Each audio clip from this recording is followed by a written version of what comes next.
Latina TV en podcast presenta Voto por Venezuela.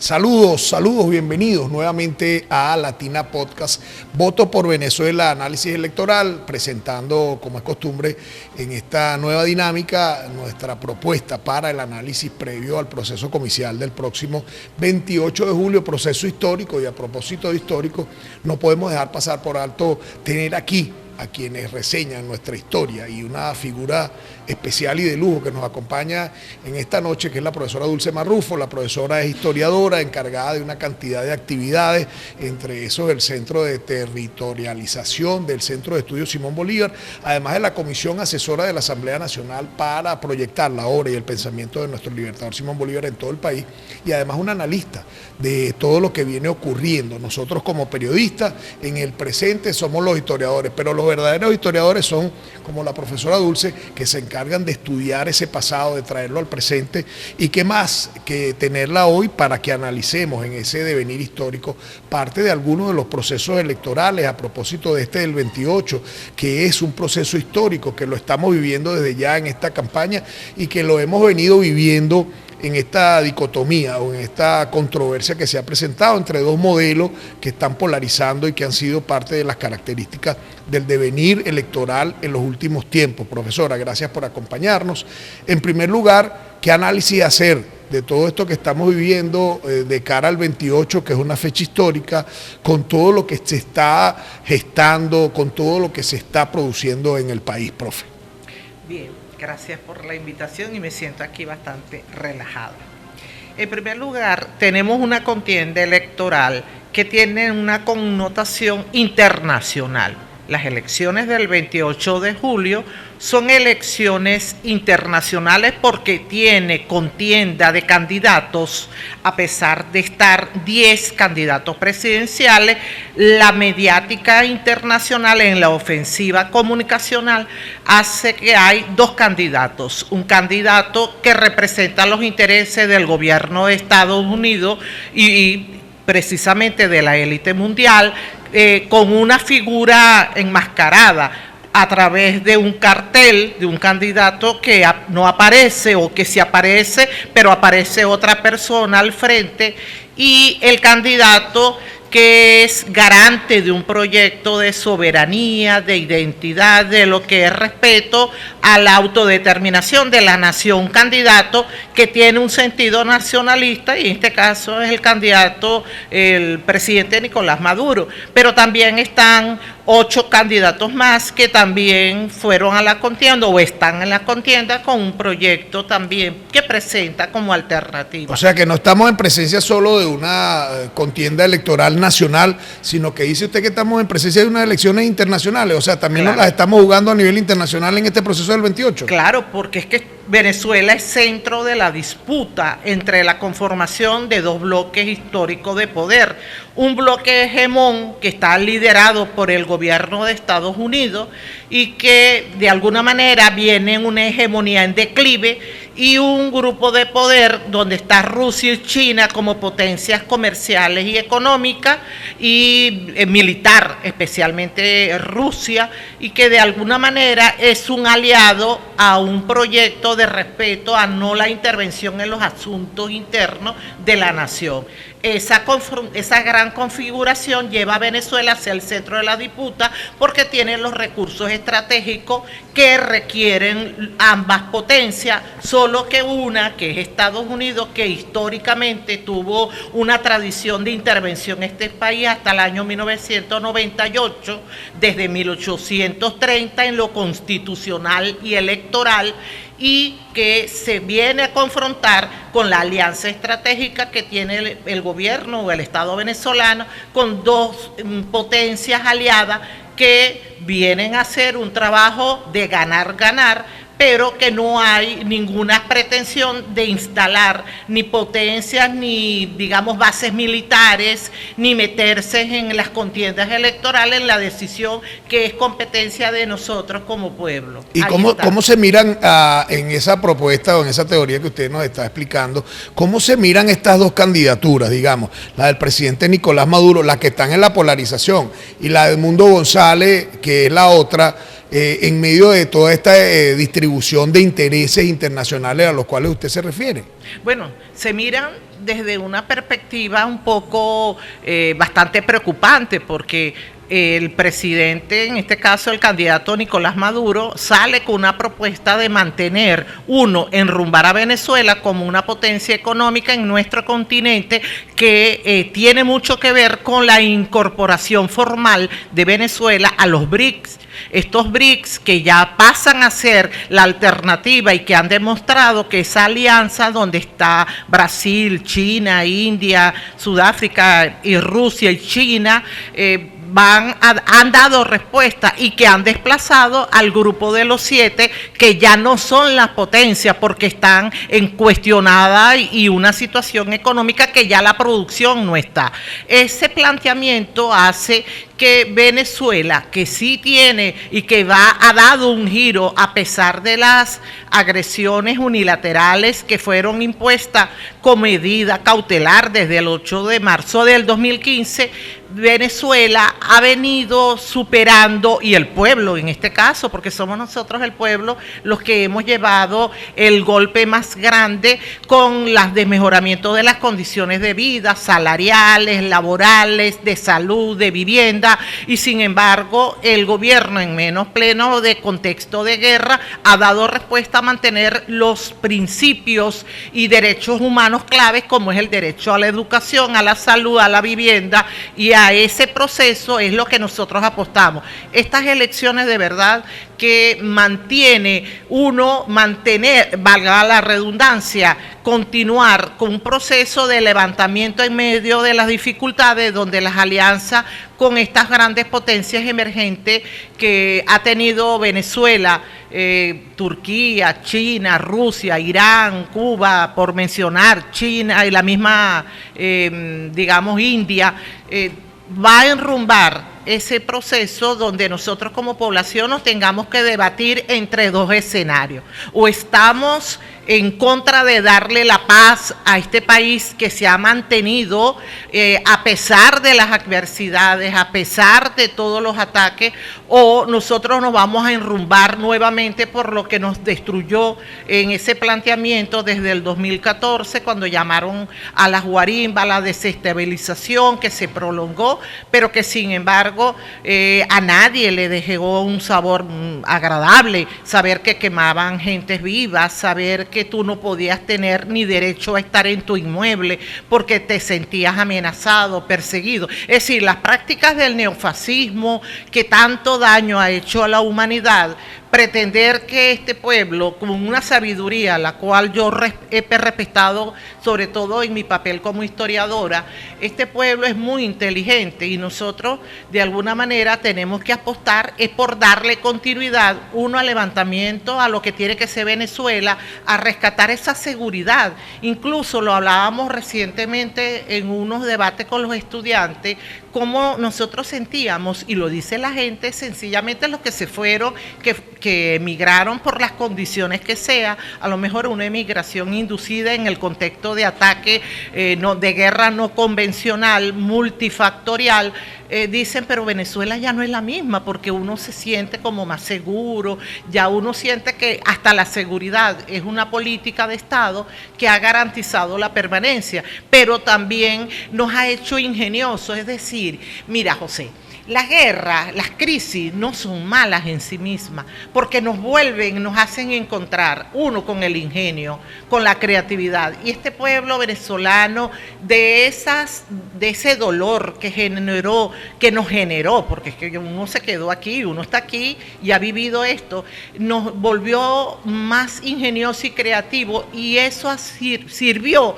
para darle un vuelco a ese mundo de los grupos oligopólicos, que aquí nada más habían dos marcas fundamentales de la economía. Ahora no, la gente ya hay múltiples marcas para la venta de la harina de maíz refinada, para el café, para el azúcar, para los granos, entre otros alimentos. Ahora fíjese, profe, usted plantea toda esa serie de cosas y a mí se me ocurre pensar interrogantes que debe tener la gente. No, chicos, lo que pasa es que esta gente está escuadrada ahí con el chavismo y con el madurismo, lo que hacen es defenderlo, porque, por ejemplo, usted hablaba de una contienda electoral internacional y bueno, y se pretende romper con los intereses del imperio, con esos intereses coloniales que vienen de los Estados Unidos, pero el argumento del otro lado es que estamos igualitos favoreciendo intereses de Rusia, de China, de Cuba, de Nicaragua.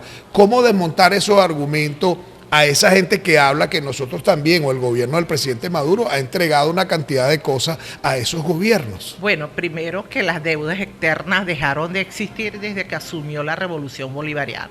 Una deuda externa que se pagaba intereses y que nunca dejaba de pagar. Ahorita el ganar es porque anteriormente, por ejemplo, el gobierno de Estados Unidos intervino en la industria petrolera desde que se creó aquí en el siglo XX, a comienzos del siglo XX.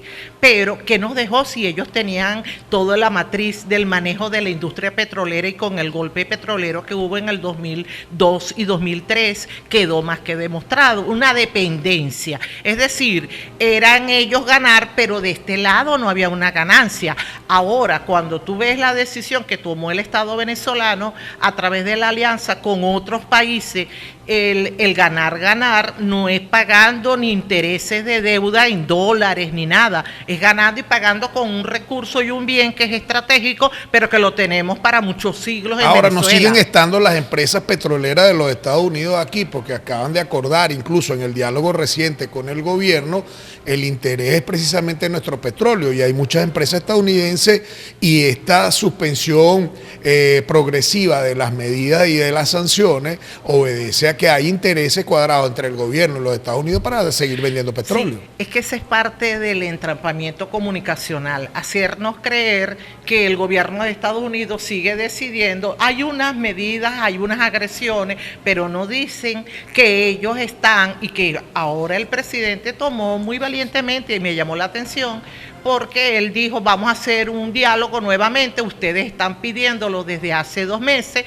pero va a ser público, no como antes, que ellos comunicacionalmente hacían ver que, mira, te voy a amenazar, no te voy a permitir la licencia para que exportes gas, pero resulta que los grupos de intereses de las transnacionales petroleras estadounidenses mayormente están en crisis, presionaron al gobierno de Estados Unidos, de John Biden, y le dicen: epa, un momento, ya está bueno, deja de eso y nosotros sí vamos a negociar, porque es que lo que tiene Venezuela le sale a ellos más económico llevarlo, adquirirlo, porque la guerra que tenían allá en Ucrania la perdió Estados Unidos. Al perder esa guerra no pudo lograrlo.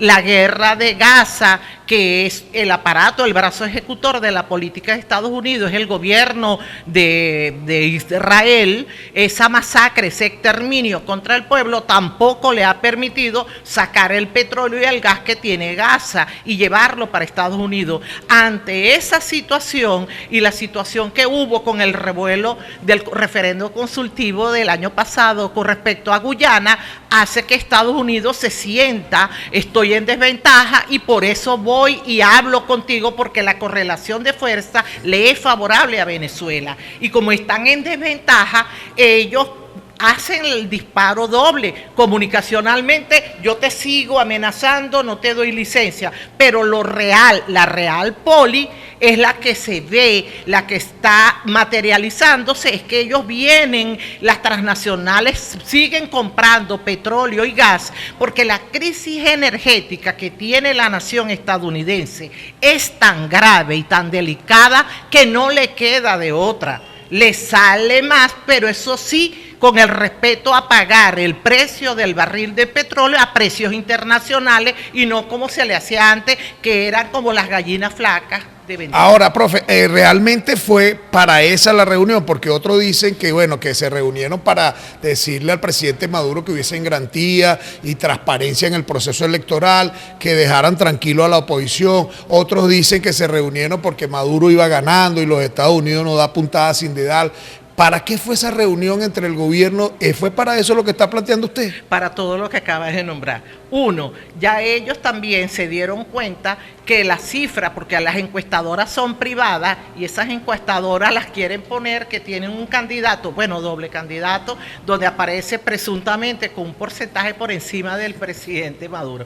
Si no fuese real, que es que el problema no son los números, esto no es por el número de like ni de las redes sociales. Yo quiero aclarar algo en esta interesante conversación.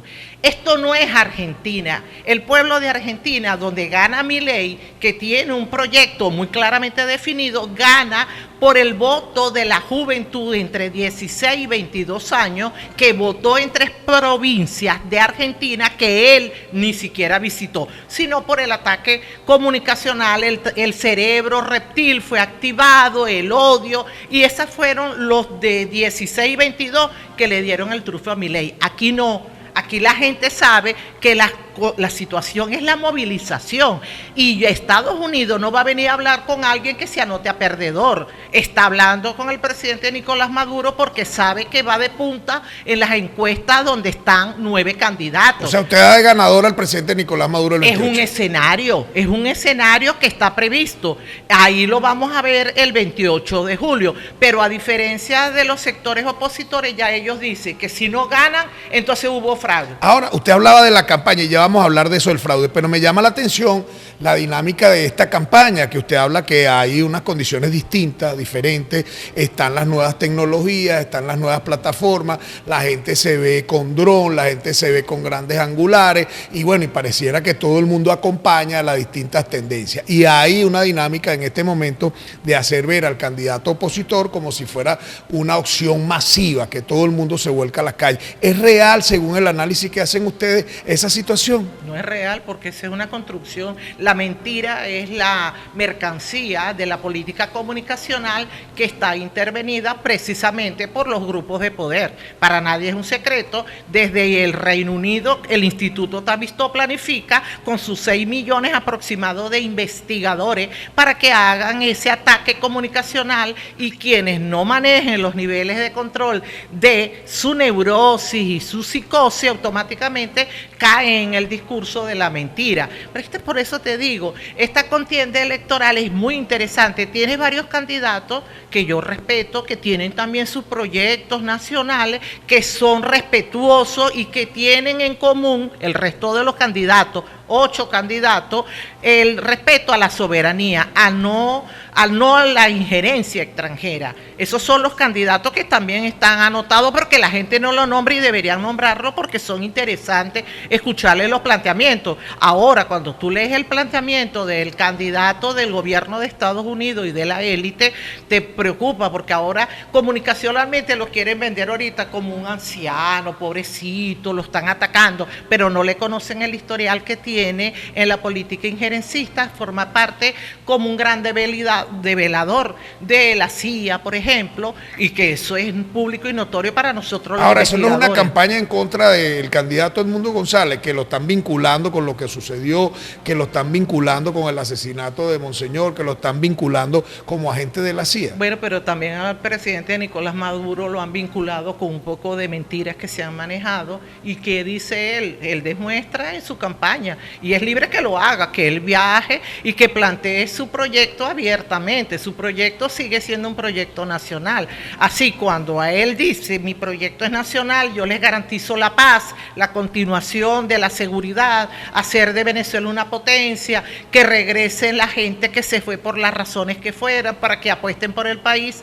Pienso que ese es un proyecto que este pueblo tiene que saber leer, pero cuando tú lees otro proyecto que te dice que te van a eliminar los derechos derechos sociales, derecho a la salud, a la vivienda, que te van a privatizar, que le vas a entregar la zona del Esequibo a las transnacionales, a la ExxonMobil, porque entonces pudiera decir que hay un candidato de la ExxonMobil. Pero eso es real, porque eso por ahí es real. salió la dirigente que acompaña al candidato desmintiendo ese tipo de situación. Por favor, pero es que ¿hasta cuándo van a continuar? Es que creen que este pueblo venezolano es tan ingenuo. No vale. Este pueblo sabe lo que está viendo y eso es público y notorio, todas las pretensiones de la ExxonMobil de quedarse con el Esequibo y toda la producción de la Guayana Esequiba, que tiene lo que ellos requieren desde hace siglos y sus intereses están cada vez más abiertos. Desde el punto de vista comunicacional, ese acompañamiento masivo a la candidatura, a una de las candidaturas que se proyecta de la oposición, que se proyecta en los distintos medios y plataformas,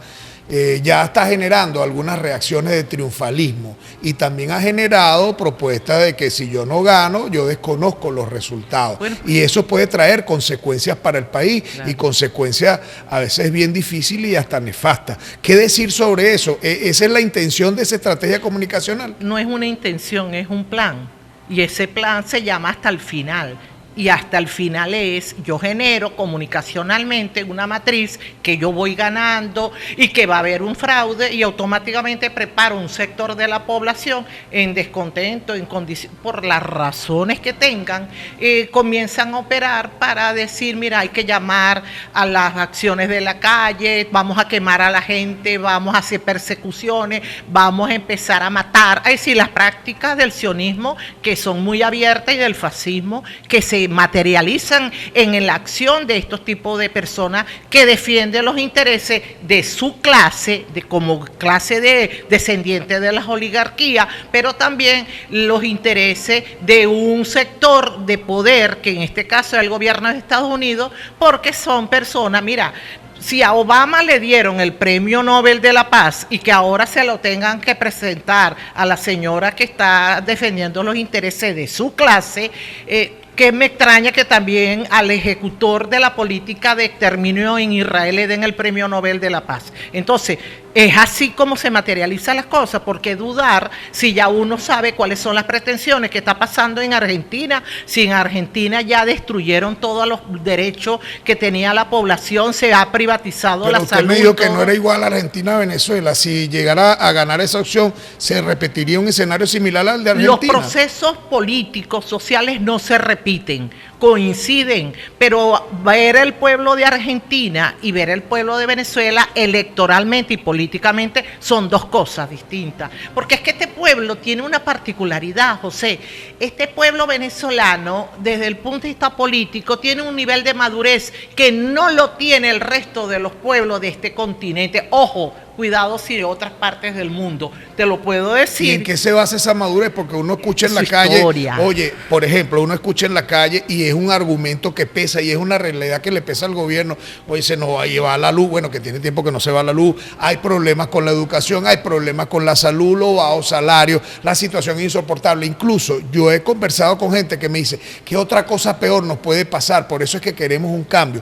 Y usted hablaba de cierta recuperación que se nota en algunos sectores. ¿Cómo contrastan esas dos realidades? Porque yo me imagino que donde llega el presidente, también la gente le pide, los ministros no han hecho, este no hace, aquí hay problemas, y eso es algo que pesa.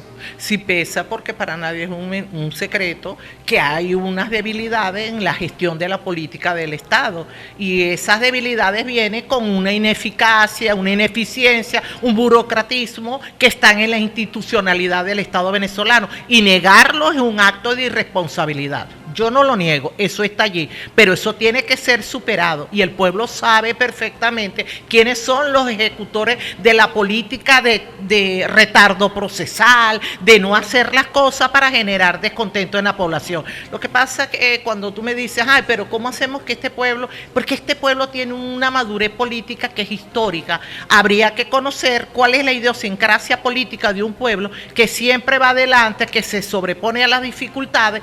Ya es es un legado que forma parte de nuestra identidad. Este pueblo sigue siendo el pueblo de antes, cuando hubo la invasión, que implantaron colonias en este territorio y que se levantó en las dificultades, con mucho ingenio, con mucha dignidad. Ahí está la clave, la dignidad. Ese ingenio y esa irreverencia es lo que hace que políticamente este pueblo venezolano rompa con los estigmas de lo que es usualmente asumir una política a nivel del continente. Ahora, profesora, me habla usted que en lo interno hay burocracia, a veces no se atienden los casos, a veces se resuelve. Eso justifica la designación de padrinos y madrinas. ¿No le están saboteando entonces a lo interno los propios funcionarios que están en el partido de gobierno y que están en los ministerios y que son los directores, el gobierno al presidente Nicolás Maduro? Bueno, ya es una responsabilidad que él como jefe de Estado tiene que decidir y asumir. Y designar eso es porque tiene que haber estudio en cada territorio donde se tome esas decisiones, donde hay contradicciones y tendencias que chocan contra lo que es preservar un proyecto político histórico que está identificado con el respeto a la soberanía. Pienso que ya las decisiones que tome el jefe de Estado sobre la base de lo que tiene que ser ir cubriendo esos déficits que se sienten en algunos estados del país donde no se hace realmente el trabajo de la gente. Hay gente descontenta, eso hay que decirlo. Ahora, se ha mantenido entonces el legado de Chávez, porque Chávez hizo una obra, la gente dice que a veces no se continúa, que no se mantiene el legado, quizás por funcionarios como lo que estamos describiendo. Es correcto, pero esos funcionarios o funcionarias no pueden estar todo el tiempo, tienen que ser arrastrados por el mismo huracán de lo que es saber el pueblo en una postura crítica, cuestionar y pedir entonces que se trabaje sobre la parte de depurar la administración pública. Insisto, negar eso es caer en un acto de irresponsabilidad y hay que reconocer que lo hay, pero eso no puede ser que yo después anteponga un proyecto que por un conflicto de tendencias internas ponga en juego entonces entregar la nación para que aquí sea una colonia nuevamente, venga la recolonización y comencemos a volver al pasado donde comenzamos a hacer los títeres que es ahorita en Argentina, en Ecuador, en Chile, en El Salvador, donde no hay una política de autonomía nacional. ¿Y no somos colonia de Rusia y de China como dice la oposición? No, porque aquí ni China ni Rusia han venido a montar ni bases militares ni se mete en los asuntos internos de nosotros. Pero en estos días estaban cuestionando porque desfiló un agente del ejército ruso el 5 de julio. Ah, bueno, ahí hay un mensaje también. Allá acaso también de Estados Unidos aquí desfilaban. Y aquí se puso una bandera que salió en Cabudare, por cierto, la bandera de Estados Unidos, en una concentración que hubo en el casco de la ciudad. ¿Y cuál es el problema? Pues, pero una cosa es salir, simbólicamente allá hay mensajes. Hay que trabajar la iconografía, la semiología y la semiótica para poder identificar lo que inconscientemente tú quieres lanzar como mensaje. ¿Cómo le pesa al candidato a la reelección, que es el presidente Nicolás Maduro, algunas acusaciones de corrupción, de violación de derechos humanos? Se habla de narcogobierno. ¿Cómo le pesa y a qué obedece esa estrategia de acusar al gobierno de todo eso? Bueno, porque ese es un ataque al proyecto de la doctrina bolivariana. Ese es orquestado por la reedición de la doctrina Monroe. Y su política es satanizar, y para eso satanizar te tienen que llamar dictador, te tienen que llamar asesino de los derechos humanos, cuando aquí acabamos de ver abiertamente cómo grupos paramilitares han llamado al Estado venezolano para decir que fueron contactados para convertir masacres y a generar violencia en la contienda electoral, en el antes, durante y después. Eso hay que revisarlo. Pero yo quiero que nunca olvidemos eso. Desde que está la revolución bolivariana y desde que el proyecto de doctrina bolivariana se implantó en este país con la intención y fue roto por la traición y la deslealtad, que sigue siendo los grandes enemigos de los proyectos de la revolución bolivariana, automáticamente satanizar. ¿Qué es lo que no le perdonan al presidente Hugo Chávez y al presidente Nicolás Maduro? Que sean los dos únicos presidentes que en este país no fueron puestos por la injerencia estadounidense. Y de alguna manera, para poderlo satanizar, le van a dar una serie de descalificativos porque es propio para poder justificar que, bueno, lo que pasó ahorita con el golpe en Bolivia, que aquí hay violación de los derechos humanos. ¿Y de cuáles derechos humanos? Pregunto, ¿no? Porque que yo sepa, aquí las irregularidades que se ha dado, donde la Fiscalía General de la República ha jugado un papel bien pulcro, lo pudiera catalogar allá, al develar todos los hechos.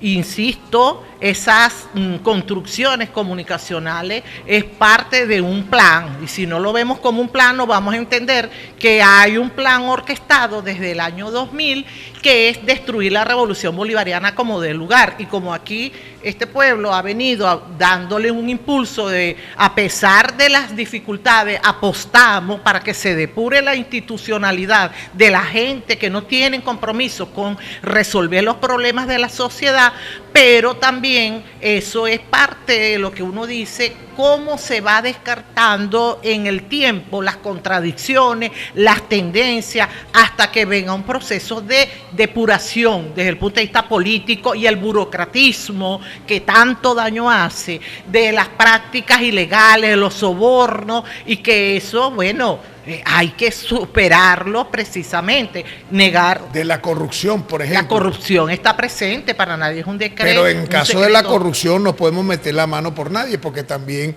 ahí se señaló al ministro Tarek El Aissami, vicepresidente, lo tienen preso con toda una camarilla de gente que estaba involucrada, pero por otro lado también se señala al presidente que se juramentó en una plaza, el presidente interino, el presidente imaginario, de haber despilfarrado yo no sé cuántos millones de dólares también a través de Citgo y de Monómero. Es decir, hay ese elemento de corrupción en ambos bandos, pero pesa más hacia el gobierno porque acusan al gobierno de corrupto. Por el proyecto de revolución bolivariana, porque hay que demostrar comunicacionalmente a lo interno del país y fuera del país que cualquier alianza que pueda tener un gobierno con un proyecto de corte nacionalista, que sea antiimperialista, que no se doblegue, que no entregue las riquezas de su territorio, de su nación, automáticamente tiene que ser satanizado. Fíjate el caso de Tarek El Aissami, sus aliados estaban en los sectores opositores, que por cierto había varios periodistas también allí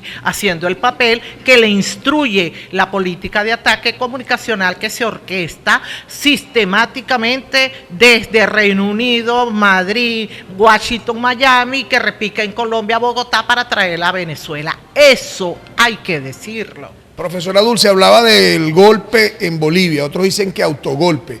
Aquí también se habla, o se comenta, porque aquí hay tantos rumores, hay tantas bolas que corren de que se podría dar un golpe, un autogolpe. ¿Usted ha estudiado la posibilidad de un escenario como ese? Todos los escenarios son válidos. Yo pienso, primero, que las ciencias humanas no se pueden explicar con una verdad absoluta. Hay que trabajar la técnica de los escenarios y de todos los escenarios donde hay un peor escenario. Y pienso que eso tiene que ser, lo que tiene que asumirse es valorar los peores escenarios. En el caso de Bolivia no fue ningún autogolpe, sencillamente el litio, que es el recurso que están requiriendo en Estados Unidos, y siempre está la embajada de Estados Unidos con los comandos sur, con el Pentágono, con la CIA, con la USAID, haciendo su jugada en cada nación, se meten para generar todas estas políticas. Pero allí queda claro que donde haya un recurso estratégico que el gobierno de Estados Unidos no lo puede tomar por la vía de la injerencia directa, lo hace a través de los ataques. No está ajeno todos los escenarios de pensar que se pueda generar toda esa política de ataque dentro del gobierno para atacar al gobierno, o que el plan, es decir, Estados Unidos, que está en desventaja desde el punto de vista por su crisis que tiene dentro de la nación, que ha puesto a los mismos grupos de poder a presionar al gobierno de Estados Unidos para que se deje la situación de seguir atacando y que no comercialice directamente con Venezuela. Ellos también van a jugar a todas las cartas, y todas las cartas implica seguir trabajando la violencia como una carta de presentación, seguir atracando lo que es el proceso de desestabilización emocional, porque ellos ok, ellos quieren, mira, quedarse con este país, quedarse con lo que tiene. Si lo que tiene Venezuela es lo que necesitan ellos como élite mundial, como gobierno planetario que está instalado después de la Segunda Guerra Mundial, que les cuesta a ellos, por un lado, negociar, pero por el otro lado, llamar a la violencia. Eso no se descarta y es una responsabilidad de Estado. En el análisis histórico entre los distintos procesos electorales que hemos vivido, los de la Cuarta República, los de la Quinta, ¿cuál sería la diferencia? ¿Solo que estamos en una contienda de carácter internacional o hay otras diferencias? Aunque hemos analizado ya aquí en esta conversa muchas de ellas. Bueno, la gran diferencia es que este pueblo, nosotros somos un pueblo que no es el mismo pueblo que hubo años anteriores. Este es un pueblo que maduró porque nosotros se nos inoculó en el modelo educativo y cultural que nosotros teníamos que ser ricos, el presentismo, el inmediatismo, el consumismo, y que la educación era para que tú resolvieras un problema personal de estatus social y no un problema de nación. En este proceso que vivimos actualmente, esa crisis que nos obligó a quedarnos a muchas personas aquí a apostar desde las dificultades, nos hizo crecer, madurar. Ese es el pueblo y esa es la Venezuela de este pueblo, que en comparación, no quiere decir que antes el pueblo no luchó, este pueblo nunca ha dejado de luchar y eso no hay que olvidarlo. Este es un pueblo muy valiente, pero este pueblo tiene una madurez y esa madurez que lo hace ser protagonista y que tiene nombre y apellido, no como antes que no tenía ni siquiera una identidad. Ahí está una comparación. Dos, que le ha reivindicado su papel de ser una persona muy digna, que ser una persona trabajadora, y ahí en comparación con antes, que a mí todo me lo daban y ahora yo tengo que trabajar para superar y volver a una creatividad donde tengo que apostar al país, pero también puedo sin necesidad de dañar a alguien o de ganar el dinero fácil.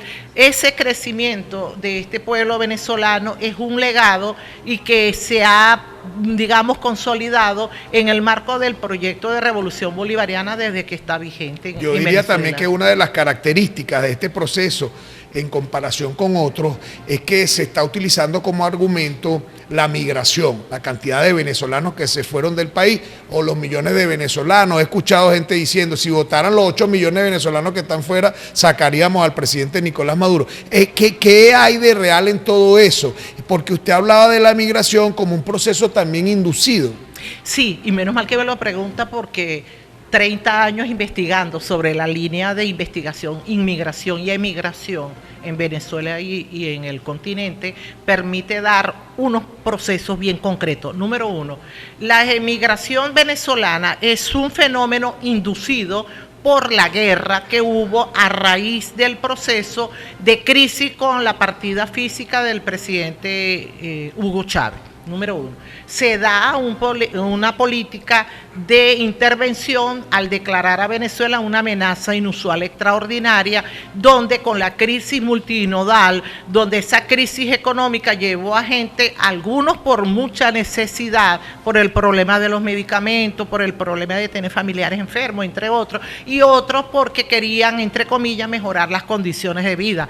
Venezuela históricamente nunca había emigrado, es más en la historia venezolana la inmigración, donde aquí la gente le echó una y parte de la otra a levantarse. Pero a mí me llamaba la atención, yo decía, ustedes no se dan cuenta, ¿por qué los extranjeros no se van de aquí? ¿Por qué se quedan los italianos, los portugueses, los chinos, los árabes? No, ¿Por qué siguen quedaron? viniendo, porque siguen llegando árabes y Porque chinos. siguen viniendo. Entonces ahí es donde tú ves la gente como estaba acostumbrada a un referente que hizo mucho daño del facilismo, donde yo quiero tener la casa la más rápida, quiero tener mis condiciones, un carro, no uno, hasta 3. Entonces la gente se fue desconociendo que estos procesos emigratorios tienen sus secuelas y sus daños colaterales. Uno, los niveles de depresión, de ansiedad, de angustia, de soledad, incertidumbre. Te vas para una cultura donde no eres ni siquiera nativo y te fuiste para territorios que ni siquiera ellos han superado su propia historia. El caso de Perú, Ecuador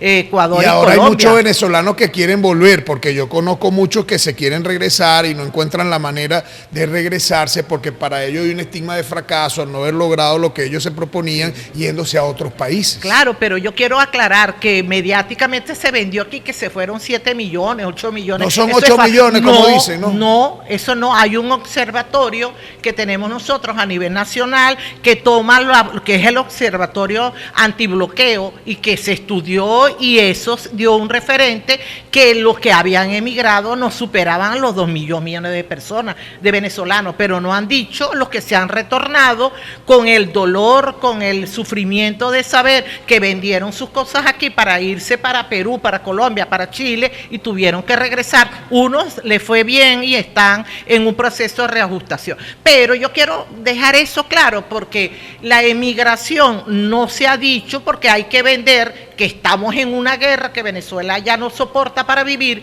pero no dicen que son muchos a la gente que ha retornado y los que nos quedamos aquí. Ahora, también están vendiendo como promesa electoral del lado del candidato de la oposición que cuando ellos ganen, si llegaran a ganar, van a regresar todos los venezolanos. Y yo me preguntaba, si regresan todos esos venezolanos que están afuera, ¿qué van a hacer en este momento en el país? Hay la posibilidad de que eso sea real y cierto, porque habrán algunos que no quieren volver, tienen una estabilidad ya o qué sé yo, tienen otra realidad y otra situación, pero la promesa electoral es que la familia se va a reencontrar en caso de que gane el candidato opositor. Bueno, y eso es relativo. Hay mucha gente venezolana que se fue y ya hizo familia y no se van a regresar. Se sienten bien, tienen ya otras condiciones de vida. Y eso de volver a casa, por ejemplo, eso no es más que un eslogan de la campaña para hacer ver que, mira, vas a retornar. Pero también es cierto que hay mucha gente que están esperando el escenario electoral porque sabe, y eso sí me gusta que lo vea la gente. Este país va rumbo a ser una potencia en este continente. Económicamente eso está estudiado porque es parte de las grandes confrontaciones que se ha dado, donde Venezuela apuesta a un modelo económico donde uno, vas a prosperar, vas a hacer un proceso de economía, te vas a levantar y tienes que también tomar en cuenta que aquí tiene que haber un llamado a una alianza nacional, una alianza incluso con tener grupos económicos con sentido de nacionalismo. No podemos tener grupos económicos que por un lado quieran sacar capital de aquí, pero por el otro quieran entregarlo. Ahora insisto, profesora, ¿cómo podemos ser una potencia con tantos problemas que tenemos en materia de servicios, en materia de gente que todavía está en algún estado de pobreza, en materia de producción alimenticia? ¿Podemos llegar a ser una potencia como usted dice? Claro, ¿y cómo lo hizo China, pues? China también tuvo crisis, como lo hizo Japón, no fueron invadidos con bombas como Hiroshima y Nagasaki, 1952. Pero no tenían menos burocracia, menos corrupción y menos vivir Pero la eso pepa, no como quiere dicen por ahí. decir, José, es que yo repito, no desconocer que eso son las debilidades que tiene el Estado venezolano históricamente, porque no me venga a decir que la corrupción es nueva. No. Eso es una práctica que ha sido muy acumulada, incubada y que todavía está vigente. ¿Por qué no puede ser Venezuela una potencia? Sí lo puede ser, es una construcción, no es decreto, es una construcción. Y si tú vienes y mejoras tus condiciones de vida, te enrumbas a ser una potencia, pero no es porque por decreto se va a crear Venezuela es potencia, es la construcción y para eso es el llamado, si tienes la disposición de trabajar por tu país, de levantarte temprano, de ser honrado en tu práctica como servidor que debería ser y no funcionario, de ser responsable a la hora de educar, que también reflexione, porque ahí es donde uno tiene que pensar, porque tienes que esperar que el papá Estado te dé todo, y ¿qué le das tú si el Estado te formó de gratis, si el Estado te alimentó, te dio seguridad social, y en los peores momentos entonces tú te vas? Qué casualidad, así son las relaciones de pareja, ¿verdad? Cuando estás a la buena estás de amor, ay, de paz y todo, pero cuando estás en crisis entonces sales de la contienda y quieres entonces montar campaña aparte. Así es la situación que vivimos. Venezuela por decreto no será una potencia, pero sí va a enrumbar, digo una potencia hoy o pasado mañana, pero sí es una visión, un escenario que está previsto por la forma como se viene moviendo la economía, porque ya la gente está, muchos productos en la calle, ya tienes cómo comprar, ya la gente hasta maneja su moneda internacional. Sí, y además muchos sectores económicos se reúnen con el gobierno y están participando en distintos escenarios escenario con el propio gobierno. Cisneros, por lo menos, Petrococabima, ya firmaron un convenio y... Usted como historiador, además de estudiar el pasado, también hace proyecciones hacia el futuro. A través de la perspectiva, me imagino que debe haber visualizado algunos escenarios. Ya estamos llegando al final del podcast. Quisiera saber qué escenarios vislumbran ustedes, el grupo de estudio, usted como historiadora, en un escenario donde triunfe la oposición.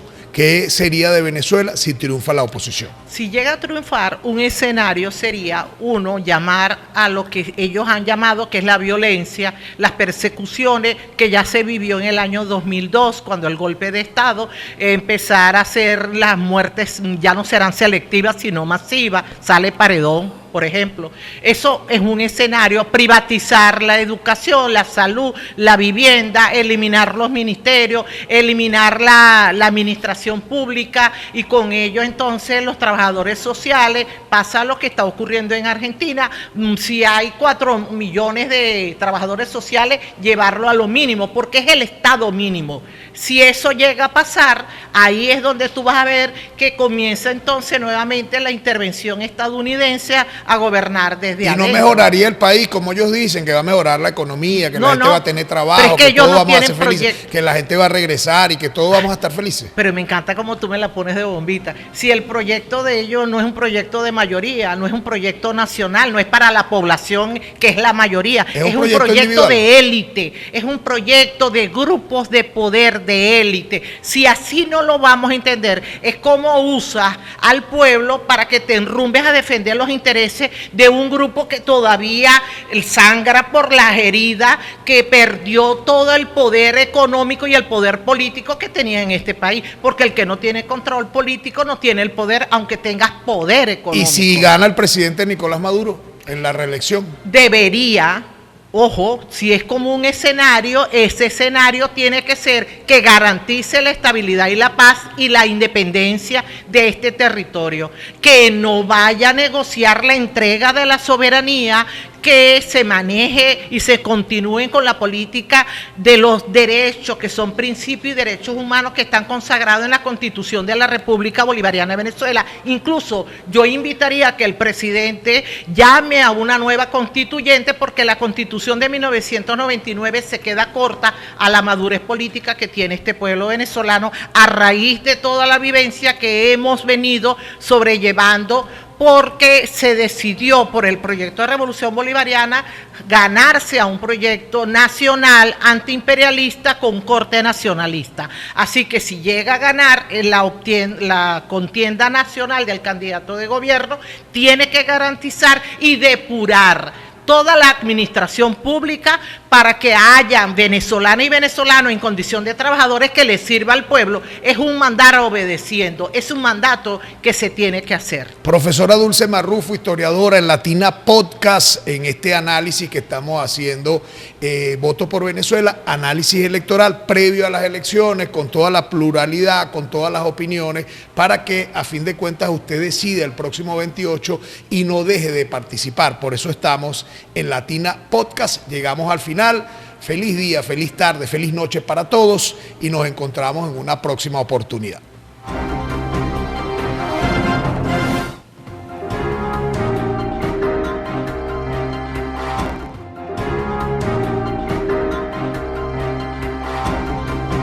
Voto por Venezuela, Latina Podcast, análisis electoral.